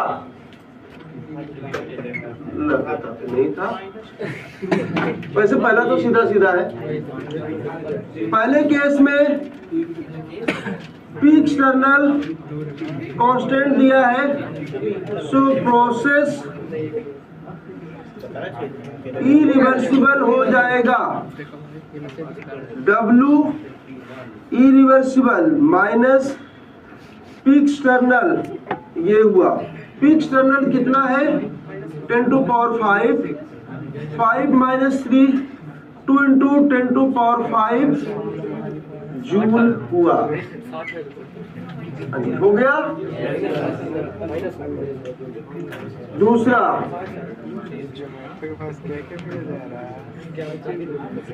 पी एक्सटर्नल जो है वो क्या है? वेरिएबल है। सो प्रोसेस क्या होगा? रिवर्सिबल हो जाएगा। W रिवर्सिबल माइनस इंटीग्रेशन करना होगा, ये हो जाएगा माइनस 10 प्लस इंटीग्रेट करोगे 3 से 5 तक, माइनस को बाहर कर लो, 10b plus 5 v square by 2, 3 to 5 put करो और बताओ कितना आया। ये आ जाएगा -60 जूल, -60 जूल। कितने बच्चों को समझ में आ गया है? समझ आ ही जाता है, क्वेश्चन ही नहीं सॉल्व होता। समझ नहीं आया?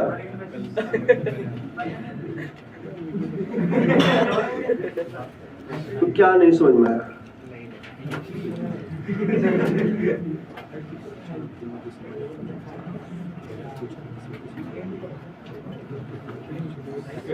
चलो कोई बात नहीं, क्वेश्चन सॉल्व हो गया।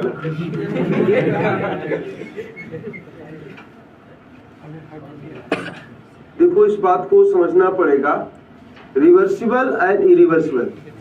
रिवर्सिबल में इंटरनल और एक्सटर्नल के बीच डीपी का गैप मेंटेन रहना चाहिए, और इरिवर्सिबल में डेल्टा पी का गैप।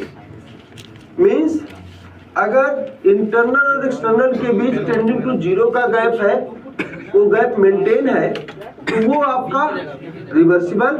और इंटरनल एक्सटर्नल के बीच डेल्टा पी फाइनाइट गैप है 2 3 4 जिसे हम कैलकुलेट कर सकते हैं, तो वो इरिवर्सिबल कहा जाएगा।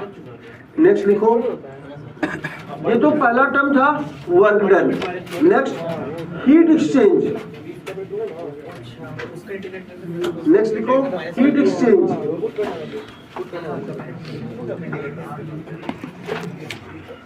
देखो हीट एक्सचेंज क्या होता है। हीट जो है एनर्जी चेंज का दूसरा मोड है। सिस्टम एंड सराउंडिंग के बीच एनर्जी दो तरीके से चेंज होगी, दो तरीके से एक्सचेंज होगी, in form of work and in form of heat. Heat energy transfer का लेस ऑर्डर्ड फॉर्म है, और हीट ट्रांसफर तभी होता है जब सिस्टम एंड सराउंडिंग के बीच टेम्परेचर डिफरेंस प्रेजेंट हो। नोट कर लो, energy exchange between system and surrounding. Energy exchange between system and surrounding due to temperature difference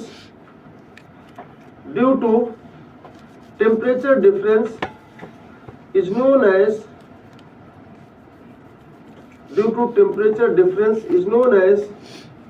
heat exchange.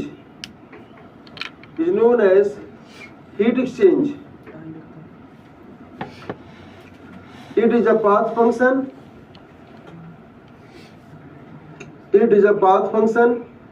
and less ordered form of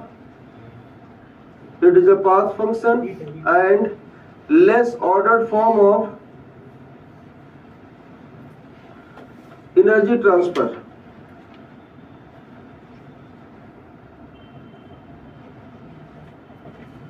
Less ordered form of energy transfer. In general, heat exchange is expressed in terms of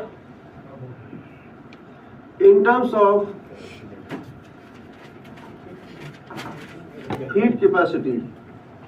तो heading लिखिएगा heat capacity. Unit बाद में आएगी, अभी पहले इसको define करेंगे फिर यूनिट आएगा। तो नेक्स्ट लिखो heat capacity in terms of heat capacity. तो अभी ये नेक्स्ट क्लास में करेंगे। अभी असाइनमेंट आपको चार्ज की जरूरत नहीं। अरे यार थोड़ा चुप रहो थोड़ा, मांग लेना आपका चलेगा, अकेले जाके मांग लेना, आपको दिलवा देता है। कुश्ती रोटी नंबर क्यों नहीं एक तो ये अलग ही व्हाट्सएप ग्रुप में देख रहे थे लोग। अरे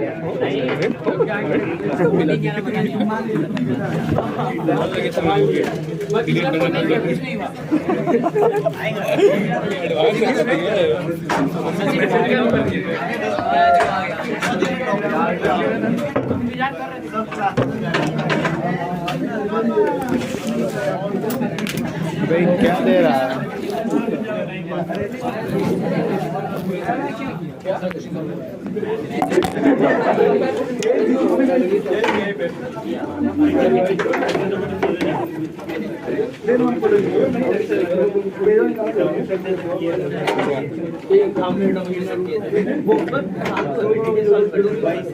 अरे असाइनमेंट इसको मॉड्यूल का सॉल्व करेंगे, सबसे क्वेश्चन मिल जाएगा। आप साथ में मॉड्यूल